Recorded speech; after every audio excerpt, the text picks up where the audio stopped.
party people! Welcome back to my fourth episode of Nap Time. Given that it's the fourth episode, that means that this is our 1 month anniversary! Woo!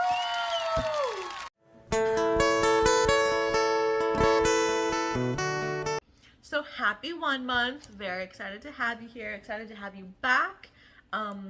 Big shout out to the people that have been supporting this and that watch every single episode. That would be my best friend Bailey, woo woo, and my friend Quinn comments on every video. So thank you guys. I love you guys so very much, and I appreciate you for being here. As we might know, I'm not good at being consistent with things that aren't required for everyday life. So I'm very excited that we're at 1 month. Pew! Today, we just have a very fun episode, but before we get into that, given the political climate, I did just want to say I speak about politics on all of my other social media platforms and where I stand in all of that. This podcast is specifically for people to get away from all of that and just have like a reprieve and a break from the crazy, terrifying things that are happening in the world. So I just didn't want anyone to think that I'm purposefully ignoring anything or, not speaking on it at all.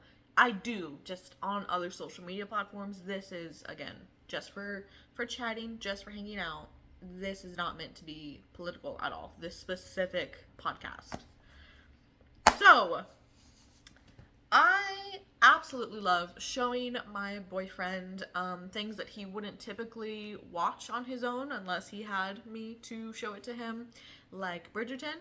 I did start him off on season 2 because there's one thing that happens in season 1 that really, no matter how much I enjoy that season, it will always turn me off to that season, and I didn't want that to be his first kind of toe dipping in with the Bridgerton world, so I did start him off with season 2 because it is the best season so far. And he absolutely loved it. He said to me at one point, he was like, "How dare you get me into a British romance show?" And I was like, you know what? Sorry, but you're gonna love it. So in that same vein, I've also recently started showing him Love Island. But given the fact that there's like 1,000 episodes of season 6 and they're all an hour long, it's taken us a little bit longer to get through them. We've just met Andrea and Nicole. His reactions to everyone have been absolutely hilarious. We're very aligned on a lot of the things. Not everything, but a lot of the things, and it's very funny. So I'm hoping to film us watching an episode so that you guys can kind of get some of that commentary, live kind of. Also, you guys might notice that today you're on a tripod in front of me.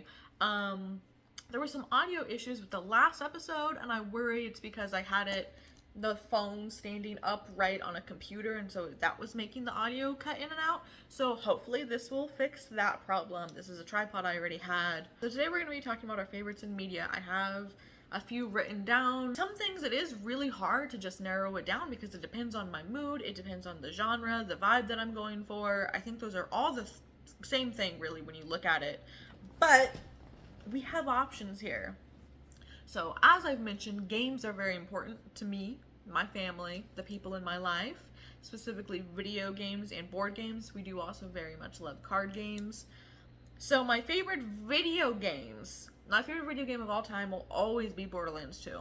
It's amazing. I love the story, I love the graphics, I love the gameplay. I'm big on first-person shooter. I don't like playing online with other people that much. I know I do play Fortnite a lot, and I have mentioned that to you guys, but that's really just because it's free and easy. So I do play Borderlands 2. I replay it a lot. All of them, really. I have never finished the third Borderlands because it took so long for it to come out, and I was so excited for it, and I'm now very worried about finishing it and then being completely sad, but I know there's another one coming out, so I will finish it now. I was worried about finishing it after waiting for it for so long. BioShocks also have a pretty big place in my heart. Halo Reach specifically is a nostalgic game. Me and my friends in middle school used to play it all the time. We'd go on and either go into creative and make our own little maps and run around, or we'd just go on and that we'd go online and, combat and try to survive. Very fun. I loved playing that a lot. There are a lot of good video games in the world. I very much so love VR. Something else I've recently shown him because he'd never done it before. My favorite VR games are Vader's Immortal, the third one to be specific, and Beat Saber, which is a classic, and also the whole reason I bought a PS4, because I had a PS2 and an Xbox 360. I was completely fine playing my games on that. The whole reason I bought a PS4 was because I wanted a VR so I could get good at Beat Saber, because I played it one time at an old friend's house on her PC, and I wasn't good at it. Well, I wasn't bad at it, but I wasn't perfect at it, and I don't like that.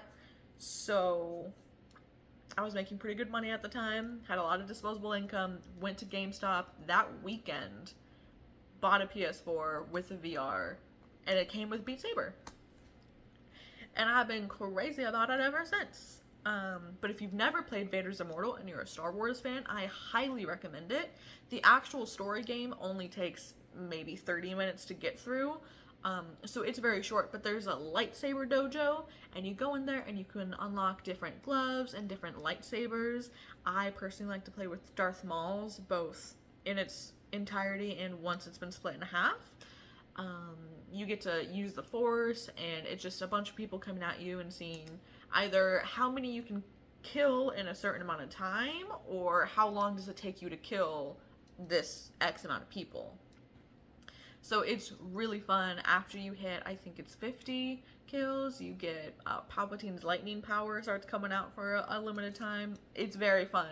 Highly recommend it to anyone that's a Star Wars fan and just wants to have a fun little thing to do. And it's kind of a fun workout too, because you get into it. I get into it, at least. My favorite board games though, I love classics, I love Life, always have, and I love Clue.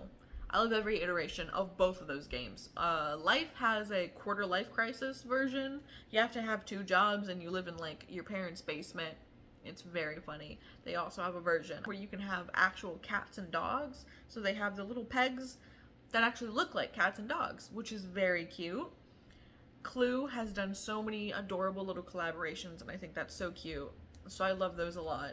My mom has so many different board games, period, but she has so many different versions of the game Cranium, which has multiple different games all put into one.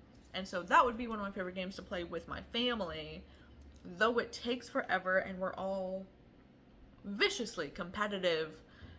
It is so fun to play because you have to have Play-Doh, which, by the way, if you're celiac or gluten intolerant, make sure that you get gluten-free Play-Doh. They do make it. I've seen it sold at Target before.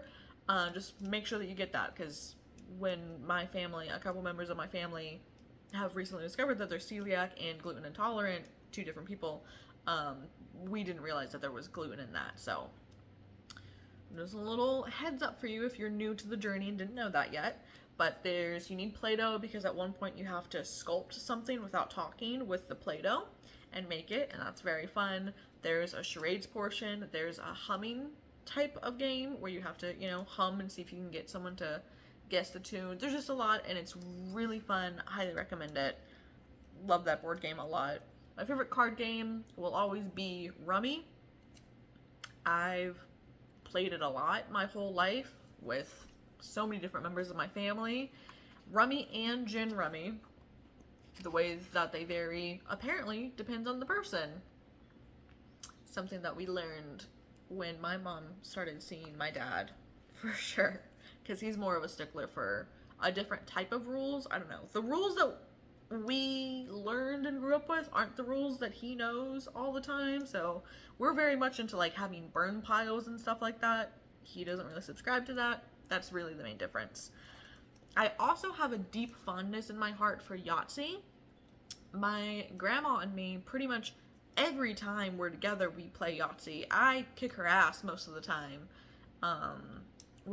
she's just one of the cutest humans I think that's ever existed. Physically, absolutely adorable, everything that you would think a adorable little grandmother would look like, but also personality wise, she's so funny. She's so feisty. She's really smart. And she's so funny and so cute. I love her so much. So we love playing Yahtzee together. And I have a deep fondness in my heart for Yahtzee. And I actually refuse to play it with anyone else but her because it feels wrong. I don't know how to explain it. I don't know.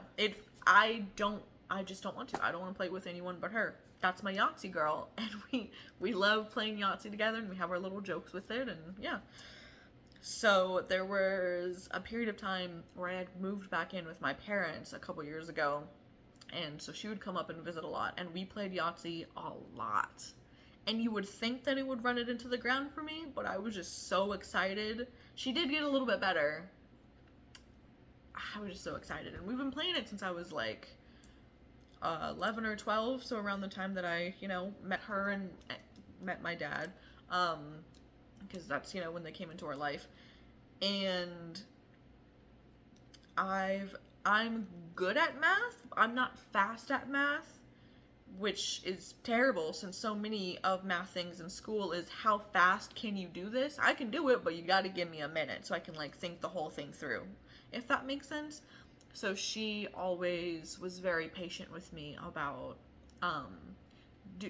add everything up on paper, use your head, don't use your phone, don't use a calculator, and really helped my skills that way, and also really helped my confidence because she never rushed me or anything. She was never like, oh, I'll just do it for you.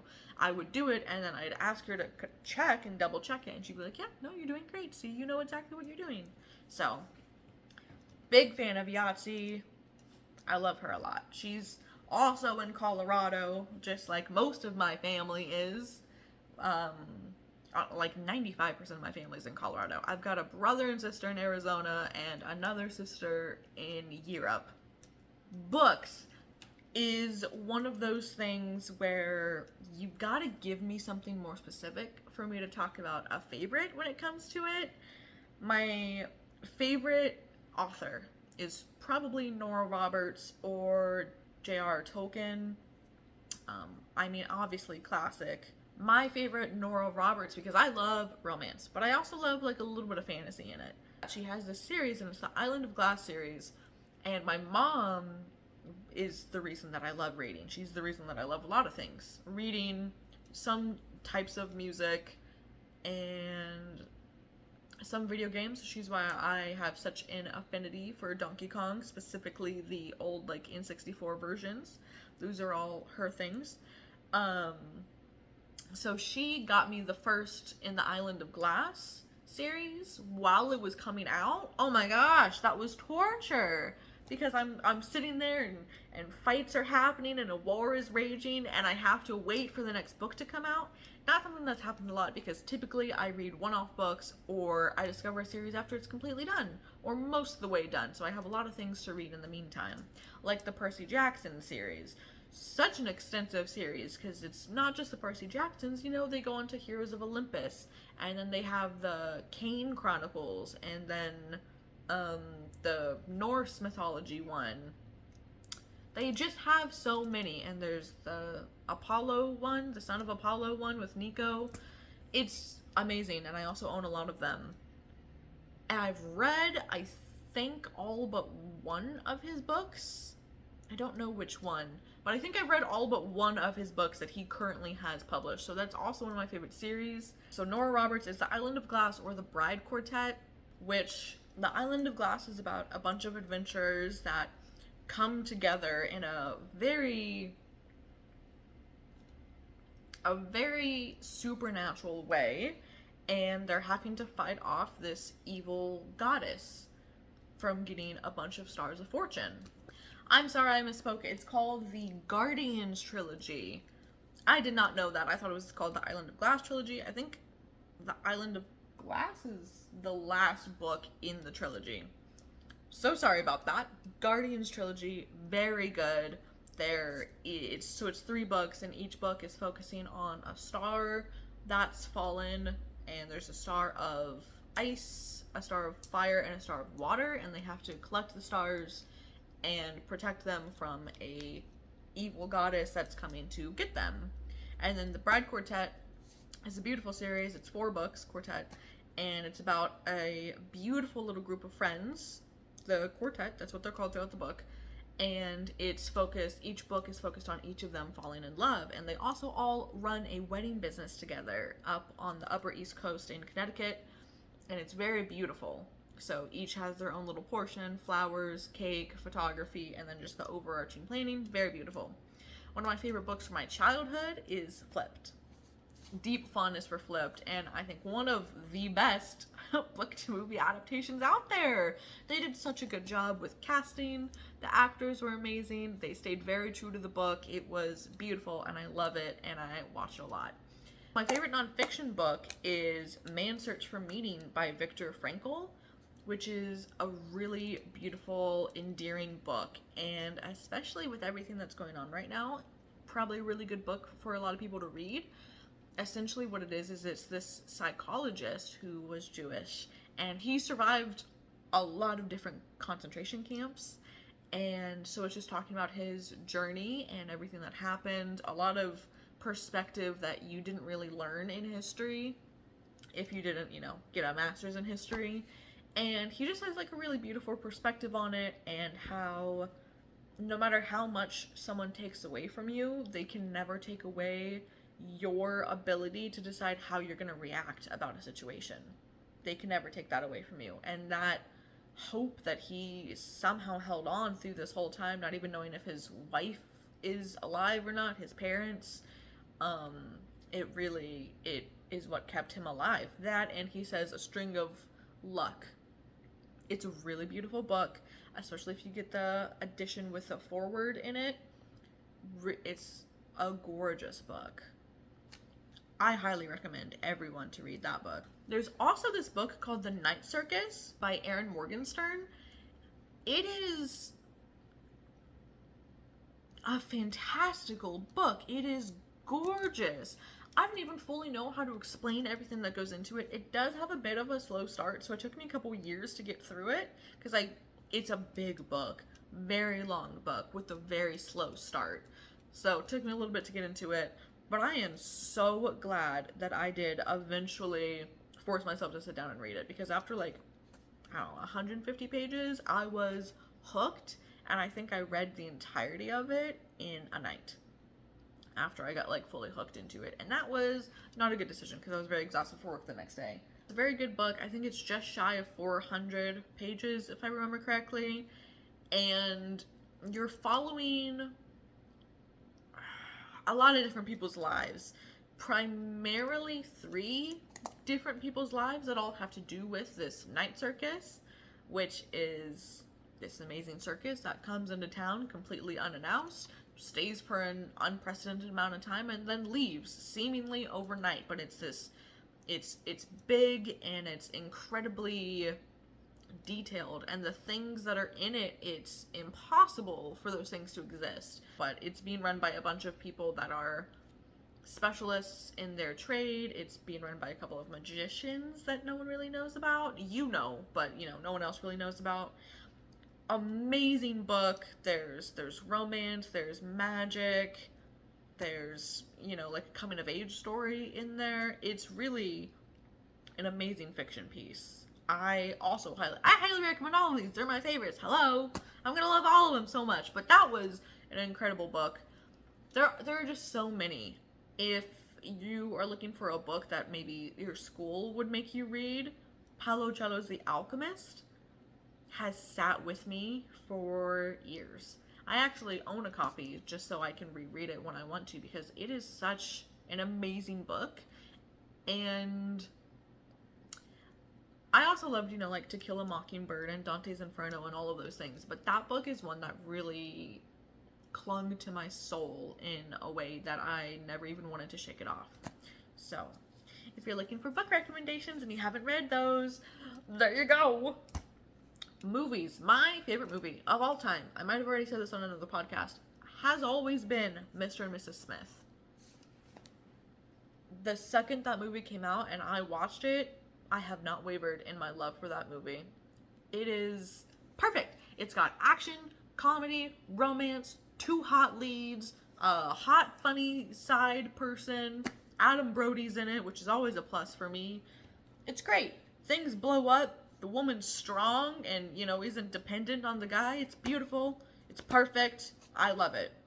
I was also little when it came out, so I didn't know all the drama that had happened behind it, and I know that that drama has ruined that movie for a lot of people.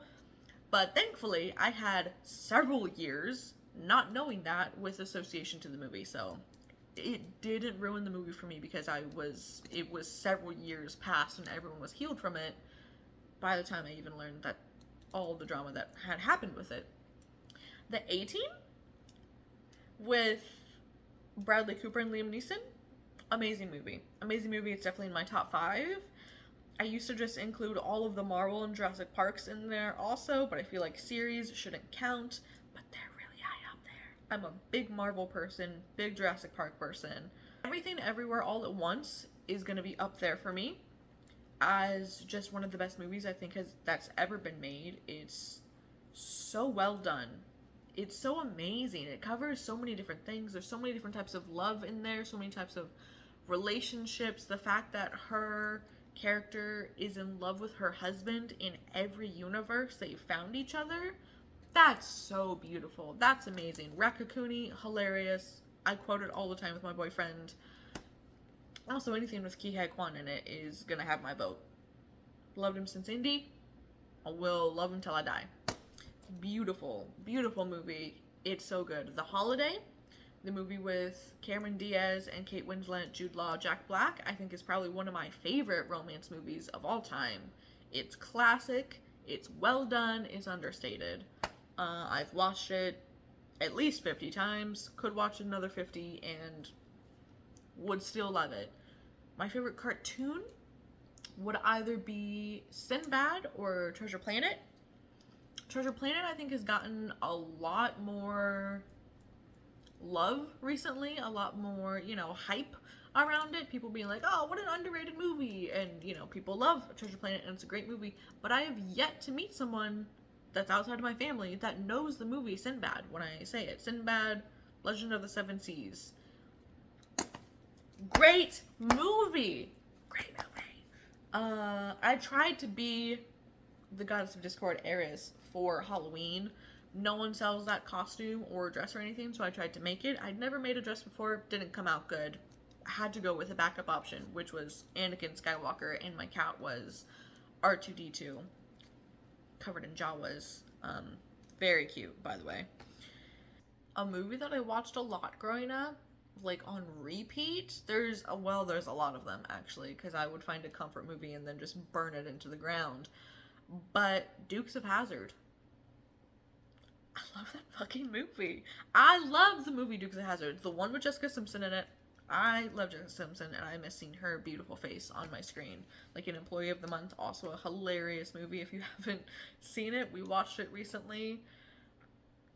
It is held up. It's hilarious. Dukes of Hazzard I watched a lot. I also watched Prince of Persia a lot on repeat.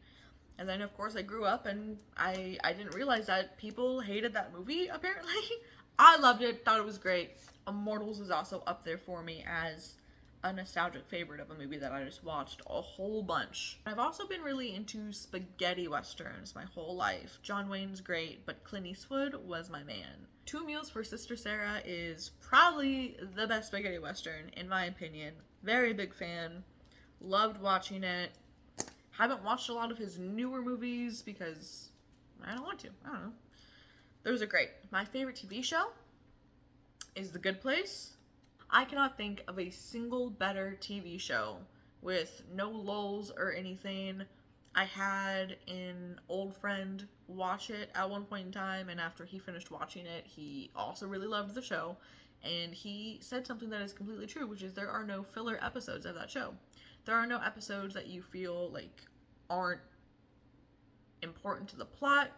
There are no episodes that make you want to skip it at all. It was just, every episode was relevant and it was golden. Every single one. I completely agree with that. What an amazing TV show. I can't rewatch it a lot because I do cry all the time. I also love Jane the Virgin. That is one that me and my mom would watch. I didn't get to stay home often when I was sick. My mother is Hispanic, which means she's of the mind that as long as I'm not bleeding from my eyes and I can, mostly stand up okay, I'm good to go to school. So I didn't get to stay home from school very often, but I do remember one specific time I got to stay home from school, and I was in high school, and she worked from home at the time. So we just sat there and binge watched a whole bunch of Jane the Virgin together. And I think that was probably one of my favorite days with my mother. There's a lot, but I think that's definitely one of my top favorite moments. So Jane the Virgin, also definitely up there. The Good Place. Supernatural. There will be no supernatural slander on my page. I know that the first 5 seasons were the best seasons. I know that's where it was supposed to end, and then there were another 10 after that. They all have some merit to me. They all have, they all have good things. There are a lot of filler episodes in Supernatural. Not all of them are winners. I will say that, but I love that damn show so much. It feels like going home every single time I watch any part of it. But primarily the first 5 seasons for sure. Feels like home. And I had some friends in high school that were also really big into Supernatural. If you went to high school with me, I was quite well known for this. I don't even fucking care. And so it was really nice to have people to just geek out on with this. It was really great. Supernatural, Vampire Diaries. I love that show. I've rewatched that show a lot. It actually annoys my mom. I don't know why. I've never had her watch the show with me, but every time she calls me and she's like, "What are you watching?" If my answer is Vampire Diaries, there's an audible, "Ugh, God." And I'm like, "Girl, I watch so many things all the time. I just happen to also rewatch this a lot." Or if I'm not in the mood to watch something serious or something new or, The Office or something like that, I love just putting Vampire Diaries on. It's a great show. And to round off in my top 5s of favorite TV shows, Ted Lasso. I believe the show, or at least maybe Ted's character, was started off of an SNL skit. I don't care. What a beautiful TV show. Absolutely incredible. The way that it dives into all of the main characters, their backstories, their depth. It makes them all multi-dimensional with, faceted interests and everything. They're not just douchebag soccer players, They have other things about them. They all have character development, amazing character development. They learn a lot about themselves. It's wonderful to watch. Absolutely such a treat. I actually am about to start a rewatch, but he hasn't seen it yet, and I want him to watch it, so I can't just watch it while he's at work. And I have so many things I want to show him also that we're getting a little clogged up, because I have us watching Queen Charlotte and Love Island, and about to watch season 3 of Bridgerton. There's a couple of movies that I want him to watch. He hasn't seen Challengers yet, which was such a good movie. Ted Lasso also needs to go in there, but I know once we start, he's not going to want to stop. Because it's perfect. The last category of media for favorites is my favorite musical artist. I do not have a favorite song. I tried to make a playlist of favorite songs. I think there's over 100 songs in there. I cannot pick and choose. Do not make me. I genuinely love all music. My favorite genre of music is either classical music or maybe Irish pub music or sea shanties. They're all beautiful. I cannot be sad listening to any of them. Frequently growing up, I loved to sit on, we have this really beautiful deck at my parents' house, and it looks onto just a bunch of trees and nature and mountains. So I loved to sit out on that deck during the summer and just listen to classical music and do art or read or write or just listen to classical music and sit in the sun and listen to the birds and everything going by. Very beautiful. I also really love when bands, I think Saint Motel is really good about this, when bands they make a pun version that respects classical songs. So they have a song and it's called Fear Elise, and the backbeat, if you listen to it, it's poppy now, but it is Fear Elise, and there's a whole part in the middle where it literally stops and does the main riff of Fear Elise, and it's gorgeous. It's a beautiful song. I love it so much. So I love that, just like very specific niche genre of music, people making good homages to classical music. Irish pub music and sea shanties, you can't not want to jig a little bit. You want to get wiggly when you listen to that music. It's just, you want to dance. It makes you laugh. It makes you happy. And that is what I like out of music. Unless I want to, for other reasons. I also really love music that I feel like would go great to a fight scene in a movie. Love that a lot. But my favorite musical artist of all time is a heavy. They are a UK rock band, and I have never found a song of theirs that I don't absolutely fucking adore. I was introduced to them because of the Borderlands video games, because I love Borderlands, and they have done several songs on the original 2 Borderlands soundtracks. So, absolutely, just amazing. I mean, one of my life goals is to hopefully see them in concert. I don't know if that's going to be possible, but that would be a life goal of mine. My second favorite band of all time, who I actually did see in concert last, I think it was September, up in Austin, Texas, Glass Animals. Oh, I love them so much. I don't even know how to describe that type of music, because it's not EDM. It's not rap. It's not pop. I feel like they've done kind of their own little thing, mixing a bunch of genres together. It's so great. Seeing them in concert was absolutely unreal. I'm not really a big concert person. I've gone to quite a few. I'm just not, I don't like being bumped into by people. I don't like loud, and no, I could sit in my bathroom or in my living room listening and dancing to one specific artist just straight for 3 hours, no problem, won't get bored. But having to sit and watch at a concert, unless the concert's like really inviting, I'm gonna get a little bored. I'm sorry, I'm gonna get a little bored. Greatest apologies for that, but I loved watching them in concert. I love watching classical music in concert, or jazz shows, jazz performances. Big fan of those, but those are all performances, it's not just someone on stage singing at you. So Glass Animals and AC/DC, those are my top 3 bands. There are a lot of other bands that I love and I listen to frequently, but those are overarching for me. Now, a little while ago, there was a story posted to Reddit. The title was something along the lines of, "Am I the asshole if I say no to a trip because my wife booked Disney again?" If you guys are frequent on Reddit subs, you might have seen this post.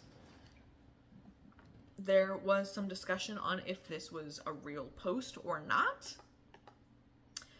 And unfortunately, the person that posted it, it looks like their account's been suspended. I had to find the post and everything through like one of those best Redditor update like subreddits. And it doesn't have the most recent update on it, but I remember it well enough to be able to just kind of like dictate it to you. It just won't be verbatim as they've written it, which is unfortunate. So I'm again not sure if this story is real or not, but it's hilarious nonetheless. And a lot of the comments on the original post as I was reading it was like, look guys, I know that you think that this might not be real, and maybe this specific story isn't, but I know several people that are like this. People's marriages that have been ruined over this, lives that have been like completely toppled because they're like this. So even if this one isn't real, it still could be a little bit real.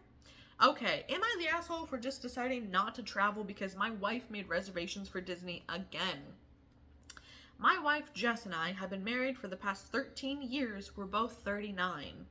After experiencing financial hardship throughout our 20s and early 30s, Jess and I are now fortunate enough to have the means to travel once or twice a year. The only problem is that Jess literally only wants to go to Disney World. Not even Disneyland. We've been to Disney 9 times now, and every vacation we've ever taken together was to go there, including our honeymoon.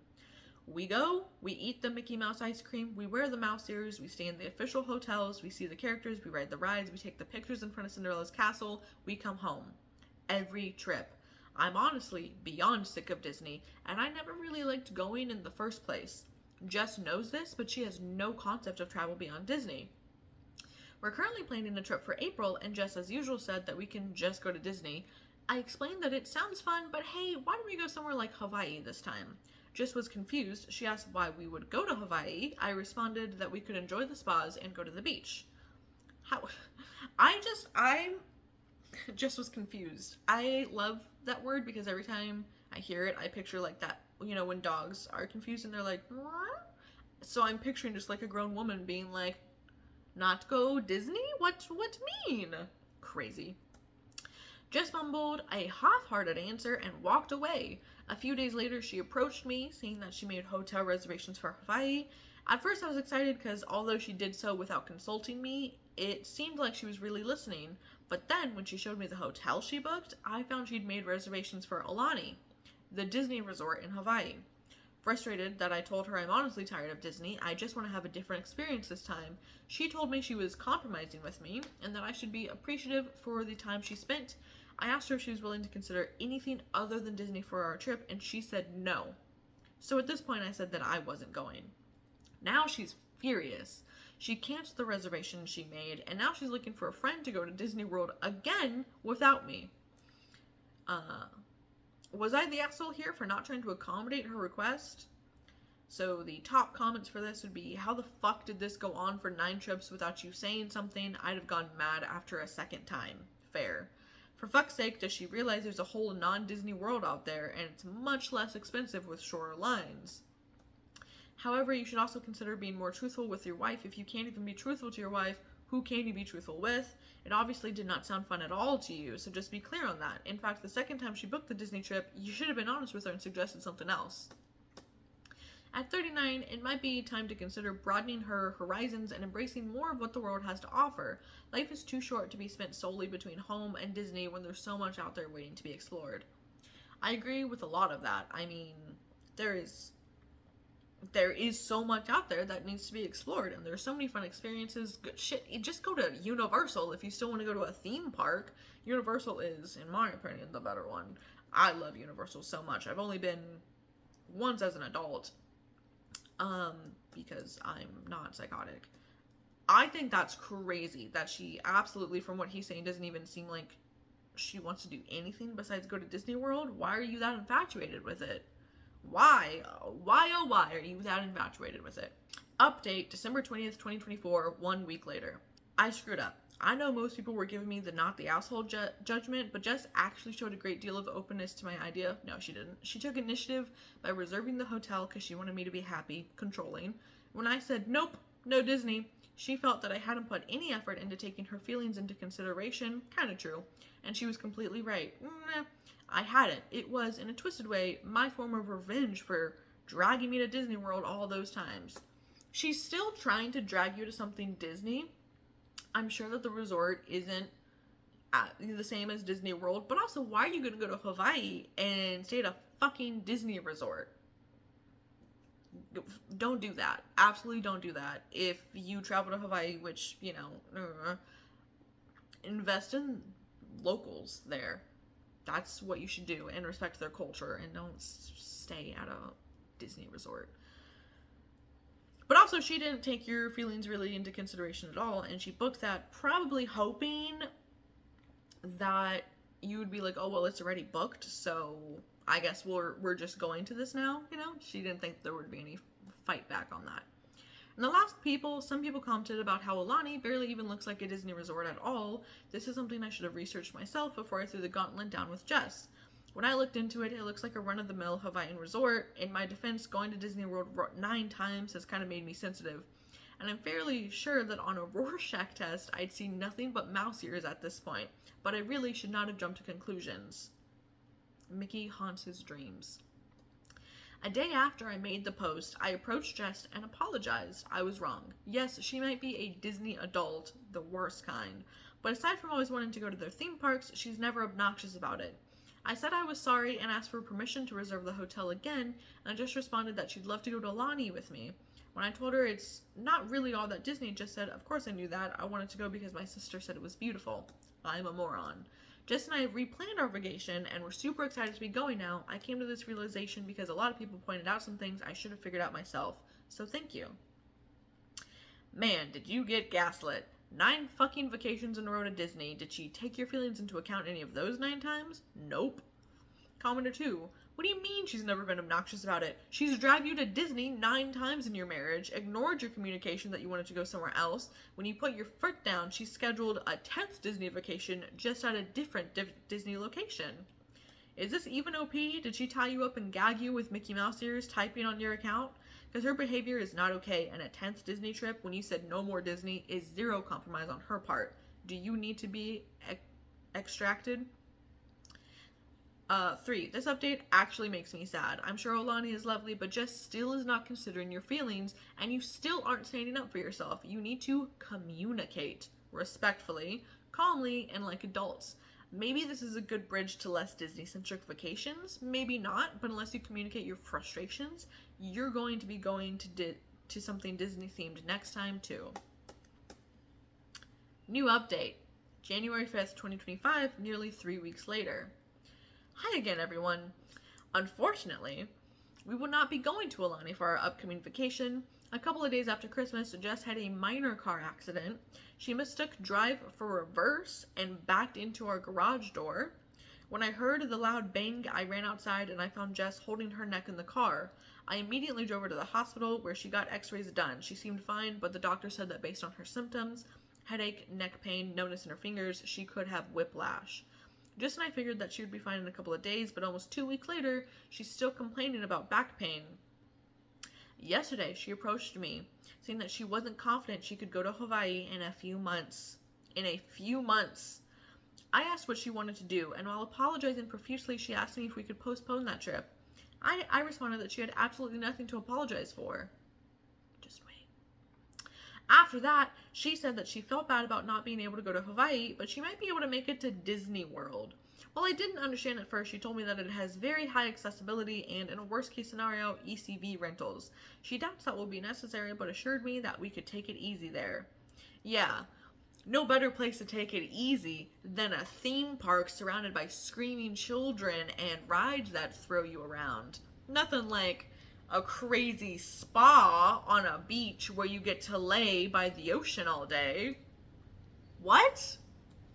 I know that this isn't the conclusion people here wanted, and it's certainly not what I wanted to do with my next vacation, but Jess's health has to come first here.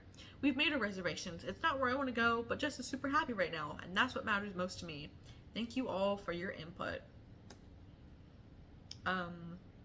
Relevant comments. A resort is infinitely more relaxing and easier than Disney, even for non-injured people. I think you got played, buddy. Disney adults be scheming. Commenter 2, damn, she's good. A master manipulator. Time to get out, bro, or you're going to be miserable for the rest of your life. Commenter 3, she literally did that on purpose. You keep getting sucked into it, and you will always get sucked into it because you have no backbone. Good luck with the rest of your life. So, again, I have tried to find the most recent update on that, which happened the other day when I was reading this. I think it happened Monday or Tuesday. And I can't find it. And again, unfortunately, their account has been suspended. But let me tell you guys what happened. Essentially, he figured out that she had made all of it up, the car crash and everything. I can't remember if she did that on purpose, but the neck pain, he started to realize that when he wasn't around and she thought when she thought that he wasn't around, but he could like still see her somehow, she'd be walking just fine, moving around just fine, doing things on her own. And then when he'd come in the room, she'd start limping and being like, oh, my neck, oh, I'm in so much pain, blah, blah, blah, blah, blah. So she did actually spin it to be able to go to Disney again. Not only that, but then she, when he was like, we're not doing this, we're not going to Disney, I'm canceling the reservation, she threw a fit, went up to their room and started blasting Disney music on their like speaker or whatever, like a teenager throwing a fit, and was singing very loudly. He specifically mentioned Let It Go. And then after this, and I guess it calmed down a little bit, she said that she had talked to her parents and they needed her to move closer to home, so she suggested they move to Orlando, which is home to Disney World, in case y'all ain't privy to that knowledge. Home to Disney World. So he was obviously like, what are you talking about? Your parents live in Atlanta, Georgia. And they were, at that present time, he didn't say where, but he said that Atlanta, Georgia is perfectly in the middle between Orlando and them. He said the only reason that they have to live in the town that they live in is because he has a really good job and it's there where they live. And she was like, no worries, I have like another job lined up. And it was like a $16 an hour job, just some random place in Orlando, so not a job that could support them. And when he put his foot down and refused, she divorced him. He did not divorce her, she divorced him, and is planning to move to Orlando on her own now. So look, I don't think that it's bad to be a Disney adult. I love Disney. I do listen to Disney music, time and again, because they got some pretty good songs. Their movies are pretty good, especially the older movies. I miss old Disney a lot. But there are some people that take it a little too far. Given that